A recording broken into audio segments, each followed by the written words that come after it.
안녕하세요. 출장의 속풀이 최남영. 이한기 기자입니다. GTX B 노선과 C 노선에 대해서 지난번에 두 번째 시간에 소개를 한번 해드렸는데요. 그때 뭐 반응을 보니까 A 노선에 대해서는 조금 설명이 부족하지 않았느냐 하는 반응도 있었어요. 근데 이제 개통 일정이 좀 나오면 A 노선은 그때 전해드리는 걸로 하겠습니다. 네, 그리고 이제 소풀이 시즌 2가 어느새 이제 세 번째 시간을 맞이했는데요. 저희 소풀이가 이제 7월 14일부터 머니투데이 방송 채널에서 경제의 맛이라는 프로그램에서 방영이 되는데요. 번호는 이제 밑에 이제 피디님께서 띄워주실 거고요. 너무 쉽게 방송하는데요. 경제의 맛에서도 이제 함께 봐주시면 감사드리겠습니다. 얼마 되진 않지만 그래도 자축의 의미로 아유, 감사합니다. 커피라도. 감사합니다. 네. 뭐에 대한 자축인가요? 채널 진출? 진출. 드디어 우리도 박수 한번 치고 시작하시죠. 네. 진출했습니다. 예. 3편 주제는 두 번째 회차를 보셨으면 다 아시리라 생각이 되는데요, 그렇죠? 예, 당연히 아마 아실 거라 생각하고 있고요. 저희가 2편 끝에서 말씀드린 대로 제2경인선을 포함한 그 서남권 철도 인프라에 대해서 좀 소개를 좀 저희가 할 예정입니다. 살짝 좀 도로에 대해서 언급하긴 할 건데 좀 요즘 서남권이 좀 나름 또 철도가 핫한 지역이에요. 저희가 이제 지난번 2편에서도 그 화봉망님이 댓글 달아주셨죠. 신고로선에 대해서 좀 궁금하다고 하셨었는데 같이 소개를 해서 저희가 이렇게 좀 이번 3편 진행하도록 하겠습니다. 네, 문득 드는 생각인데 네. 저희가 이제 시즌 1부터 해가지고 지금까지 거의 10회차 이상 소개를 해드렸잖아요. 네, 그런데 거의 새로운 철도가 매주 나오고 있습니다. 네, 그렇죠. 예. 신규로 소개할 만한 철도들이 계속 나오는 거 보니까 네. 이제 철도에 대한 신규 개발이 정말 이제 활발한 것 같아요. 아시는 분들은 아시겠지만 몇 해 전만 하더라도 보면 철도 개발이 그렇게 활발하진 않았거든요. 그러니까 이제는 이제 차량을 이용하는 지방간 이동보다는 철도를 이용하는 수요가 많다 보니 좀 개발이 활발한 부분도 있고요. 또 더 나가서 환경 측면에서 보게 되면 철도가 이제 그 탄소 중립에 가까운, 그러니까 이산화탄소가 발생이 거의 없는 교통시설이거든요. 그러니까 그런 맥락이다 보니 탄소 중립이란 그런 키워드 때문에 정부에서도 약간 좀 철도 확대를 좀 추진하고 있는 상태입니다. 자, 이제 저 이현 기자의 전문 코너가 됐는데요. 자, 진행 한번 해주시죠. 네. 준비하고 있었습니다. 그럼 먼저 저의 필수 아이템인 이 방탄 헬멧을 쓰고 시작을 하도록 하겠습니다. 네, 오늘 소개해드릴 제2경인선은요, 이 수인분당선 청학역을 기점으로 해서 인천 서창지구와 또 경기 시흥 은계지구 등을 지나는 그런 노선이라고 보시면 될 것 같습니다.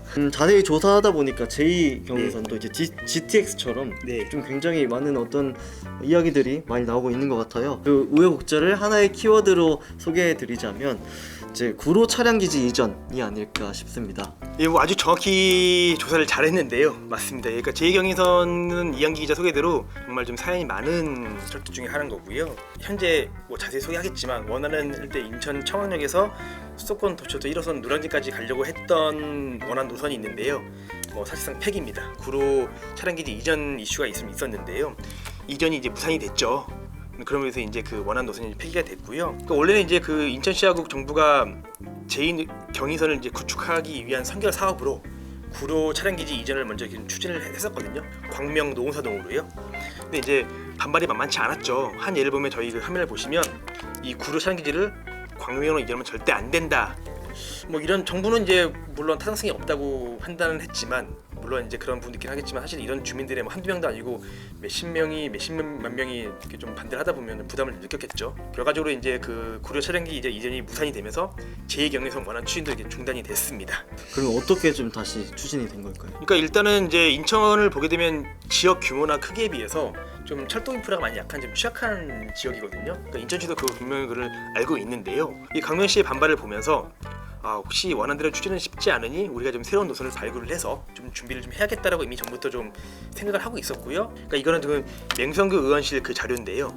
원래 이 보시면 보이시죠? 빨간 선은 기존 노선, 파란 선이 대한 노선인데요. 빨간 노선이 보게 되면 현재 쭉 청학시에서 지나가가지고 시흥 은계에서 구로 기지, 여기가 지금 이제 이전 대상 부지였던 거예요. 차량지 지나서 쭉 신도림 올라가는 부지인데, 이제 대한 노선은 쭉 가다가 은계까지 비슷하지만 이걸 틀어서 광명 시흥지구라고 이제 3기 신도시 중 하나인데요. 거기를 들어서 신도림을 가겠다는 게 대한 노선입니다. 그래서 여기 관련해서 저희가 또 보도한 부분도 있는데요. 제2경인선 이제 재추진 계도 올라. 그러니까 이 기사는 말씀드린 대로 새 노선을 발굴해서 광명 시흥지를 지나서 다시 재추진한다라는 내용으로 저희가 좀 기사를 좀 소개를 했습니다. 근데 또 하나 말씀드리면 그 인천시가 발굴한 노선에 대해서는 좀 부천시를 지나가지 않는 방향으로 일단 계획은 돼 있습니다. 지금까지 속풀에서 다뤘던 네. 좀 새로운 노선들을 보면은 네, 타당성 검증이나 네, 뭐 자체 네. 타당성 예비 타당성 조사 같은 거를 네. 했었어요. 뭐 인천시가 발굴한 이 새 노선은 네. 그렇지 않은가요? 중반부 이런 게 나옵니다. 읽어드리면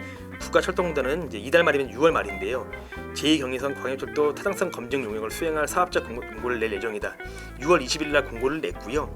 이제 이 절차를 통해서 인천시가 새로 발굴한 노선이 정말 타당성이 있는지 이제 검증하겠다는 건데요. 현재 사업자 선정을 좀 진행하고 있고요. 7월 말이면 이제 그 해당 사업자 선정을 해서 조만간 이제 그 타당성 검증 들어갈 겁니다. 그래서 결과는 아마 내년 1분기 중 나올 예정으로 그렇게 지금 알고 있습니다. 그럼 추진이 된다 이렇게 알고 있으면 되는 걸까요? 또 역시 좀 이게 또 민감한 질문인데요. 일단은 타당성 이 검증 결과가 나와봐야 될 것 같고요. 그러니까 제2경의선 자체는 되긴 될 건데 과연 이 노선대로 될 건지에 대해서는 이 타당성 검증 용역 결과가 나와봐야 될 것 같고요. 그 맥락에서 제2경의선 관련해서 한 가지 재밌는 사실이 있어요. 그러니까 제가 왜 된다고 말씀드리냐면 철도를 이제 저희가 개발하는 방식을 보게 되면 뭐 앞에 계속 소개드렸지만 재정 투입과 이제 그 민간 투자가 있는데요. 이 제2경의선에 대해서 관심이 꽤 많다는 겁니다. 그러니까 그만큼 이제 이 철도에 대한 수요가 높다고 보고 있는 건데요. 지금 내용을 봤더니 제2경의선 정도면 충분히 좀 경제성이 있겠구나라고 싶어서 지금 현재 건설사 이제 엔지니어사 설계사라고 하죠. 그 사람들이 보면 지금 신규 철도 발굴에 좀 집중하고 있고요. 그 제2경의선도 그 중에 하나고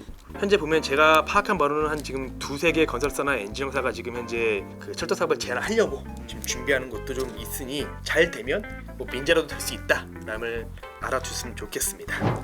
드디어 왔습니다. 네. 머리 괜찮나요? 네, 너무 아름답습니다. 이어서 또 질문 드리겠습니다. 네, 또 이제 문득 드는 생각은 네. 이제 구로 차량기지 있잖아요. 네네네. 이게 계속 구로구에 있는지가 궁금해요. 오늘따라 좀 문득 생각이 많이 드네요. 그래서 그러니까 이게 참 구로구가 참 고민인 부분인데요. 참 어떻게 보면 계륵이죠. 근데 구로 차량 기지가 얼마냐 땅을 찾아내면요, 한 7만 6천 평이에요. 어마어마한 부지거든요.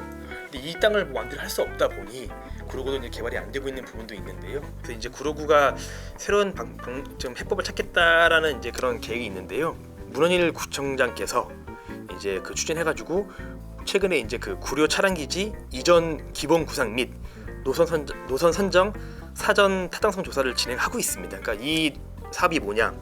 뭐 차량기지 이전을 좀 할 수 있는 효율적 방법을 찾고 이제 좀 이 차량기지가 이전하게 되면 주변 지역을 연결해서 개발할 수 있는 방안, 활용 방안을 찾겠다는 건데요. 문제는 이제 차량기지가 옮겨져야 가능한 일이다 보니까 그 실현 가능한 부분이긴 한데요. 근데 지금 현재 마침 또 국토부도 보면 이제 5차 현재까지 4차만 나와 있죠. 근데 5차 국가철도망 구축 계획에 좀 이제 그 구료 차량기지 이전에 대해서 좀 그런 방향이나 방침을 지금 좀 반영될 수 있도록 노력하고 있다 보니 뭐 언젠간 좀 이전할 수 있지 않을까라고 좀 생각을 하고 있습니다. 저희가 설명을 간략하게만 했는데도 이게 굉장히 추진이 쉽지만 않겠다는 생각이 막막하죠. 드는데 이제 또 다음 노선은 어떤 게 또 있을까요? 그러니까 저희가 아까 그 제2경의선 대한노선 이렇게 그 지도 보여드리면서 다시 보여드리면 그래서 여기 좀 쭉 이 내용을 설명드렸는데 아마 앞서 보신 분들 보셨을 거예요. 이 밑에 보이시죠? 광명시흥 남북선. 이게 지금 이것도 어떻게 보면 세로의 이 산악권 그 철도 중에 또 하나입니다. 제2경의선의 보완 노선이자 그다음에 이 3기 신도시의 교통 여건 좀 개선을 위한 하나의 인프라로 보시면 될 것 같고요. 이 광명부터 이 쭉 거리까지가 한 18km 정도 됩니다. 노선이 아직 확실한 건 아니지만 뭐 광명 시흥 지구에서 뭐 이제 개봉역, 뭐 7호선 강명 사거리역을 지나서 KTX 여기 이게 광명 보이시죠? 이게 광명 KTX역인데요. 여기까지 가는 철도입니다. 네, 설명 듣다 보니까 네네. 저희가 이제 과거에 네. 지난 3월에 썼던 기사가 네네. 떠올랐습니다. 네네네. 사실 이럴 때마다 저희라고 하지만 항상 남영 선배세요. 남영 선배가 쓰신 기사 한번 볼까요? 아니 뭐 제가 쓰긴 하지만 뭐 우리 회사를 이름 나가기 때문에 우리라고 하셔도 됩니다. 그러면 예. 저희 남영 선배로 하겠습니다. 네. 저희 남영 선배가 쓰신 이 기사를 보면은 네. 이런 관련 내용이 좀 있는 것 같은데 여기 네. 기사에서도 광명 시흥선 이야기가 좀 있는 거죠. 이 보시면 이제 이 실제 뭐 철도 건설 시장에서 꾸준한 관심을 들였던 ABC 건설사가 수도권 산업권을 공격적으로 삼았다. 이렇게 쭉 나오고 있잖아요. 이런 문구가 있는데요. 사실 이 부분이 지금 광명 시흥선을 제가 말씀을 드린 거고요. 이 얘기를 듣다 보니까는 이거 네. 광명 시흥선이 네. 그렇게 이제 노른자 땅이라고 봐야 될까요? 이게 건설사까지 이렇게 막 와서 제안을 할 정도면은 그러니까 이게 보면 뭐 노른자 땅이라기보다는 이제 아까 말씀드린 인천 지역에 이제 산업권이 좀 철도가 취약하다고 말씀드렸잖아요. 근데 그 맥락에서 광명시도 마찬가지예요. 광명시가 이 정말 서울시랑 가깝고 주민들이 많이 살고 있는 곳인데 지금 광명시를 다니는 철도가 딱 하나밖에 없거든요. 7호선. 철순동 말고 하얀동 쪽에 가게 되면 철도가 아예 없거든요. 그러니까 거기 이제 하얀 조공 아파트들이 잔뜩 모여 있는데 그 아파트들이 이제 재건축이 된다고 하면 더 많은 인원들이 올 텐데 이쪽 그 부분에다가 철도를 깔면 흔한 말로 이제 좀 수요가 있겠구나라는 맥락에서 이 광명 시흥선도 좀 그런 맥락에서 접근하고 있는 게 있습니다. 굉장히 꿀팁이네요. 그래서 뭐 제가 하한주공을 제가 투자하는 건 아닌 거고요. 근데 그냥 뭐 하한주공도 이렇게 되면 나아질 가능성이 있다라고 말씀드린 겁니다. 예. 지난번 댓글로 달린 그 네. 신구로선에 대해서도 네. 설명해 주시면 좋을 것 같습니다. 현재 선언권에서 지금 현재 추진 중인 철도가 신구로선, 뭐 목동선, 그다음에 뭐 신천 신림선 등이 있는데요. 다시 한번. 예. 신천 신림선, 신천 신림선이 있는데요. 네. 이제 신구로선은 이제 5호선 목동역과 그 소사 원시선 이제 시흥 대하역을 잇는 노선인 거고요. 앞서 말씀드렸죠. 7호선 온수역과 2호선 이제 양천구천역 그 부분을 환송할 수 있고 또 이 노선 역시 제 4차 철도망에 좀 포함이 돼 있는 노선이에요. 그러니까 그런 맥락에서 좀 수요가 있다 보니 지금 사전 타당성 조사를 진행하고 있고요. 이거 역시 철도공단이 담당하고 있습니다. 이 결과는 아마 빠르면 한 올해 8월 정도 나올 예정인 거고요. 그다음에 지금 목동선은 거의 양천구를 이한 선이라 보시면 될 것 같은데요. 양천구 신월동하고 그다음에 이제 당산동을 이제 있는 그 경진철인데요. 이 사업은 현재 예타 절차를 진행을 하고 있고요. 또 이제 제가 발음이 틀렸던 신천 신림선은 소사 원시선 이제 신천역과 2호선 신림선을 이제 연결하는 철도입니다. 근데 이제 이 각기 사업 이 분들을 떼서 보면 사실 아직 추진 여부가 좀 불투명합니다. 뭐 일단은 가장 사업성이 떨어진다는 거겠죠. 서남권 이제 노선 이야기가 나와서 네. 드리는 말씀인데 네네. 이제 굉장히 핫한 곳이 또 네. 핫한 노선이 신안산선 노선이에요. 개통은 내년 말이나 한 내후년 정도 예정이 돼 있는데요. 좀 이게 개통이 임박하면 따로 뽑아가지고 기승전결로 해서 제가 소개해드리겠습니다. 자, 이제 코너 속의 코너 AS 시간입니다. 일단은 이번에도 기승집단과 경제와 놀자를 통해 많은 이들이 문의 댓글을 달아주셨는데요. 몇 가지 소개해드릴게요. TY 홍님께서 GTX에 대해 GTX로 많은 사람이 혜택을 보겠으나 수도권 과밀화가 심화되는 게 아닐지요고 해주셨는데 이거에 대해서 한번 답변 부탁드리겠습니다. 아주 정확한 지적이시고요.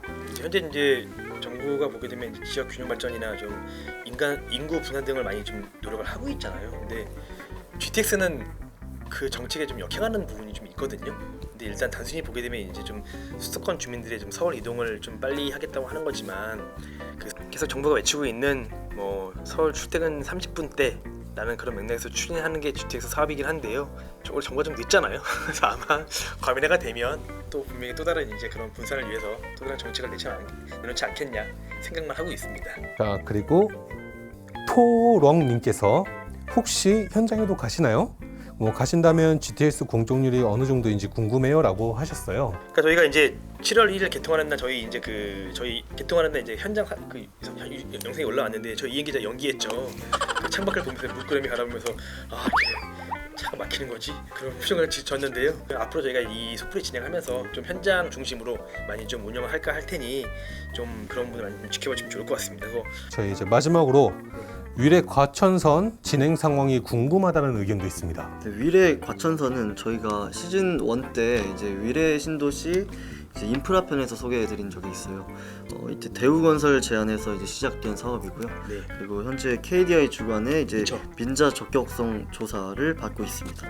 근데 원래는 올 하반기에 끝날 예정이었잖아요. 예, 그쵸, 예. 근데 최근에 국토부가 문원역을 하겠다, 이거 제안을 추가 검토하겠다, 이거 제안하면서 이제 좀 더 길어질 것 같다는 게 이제 그 중론입니다.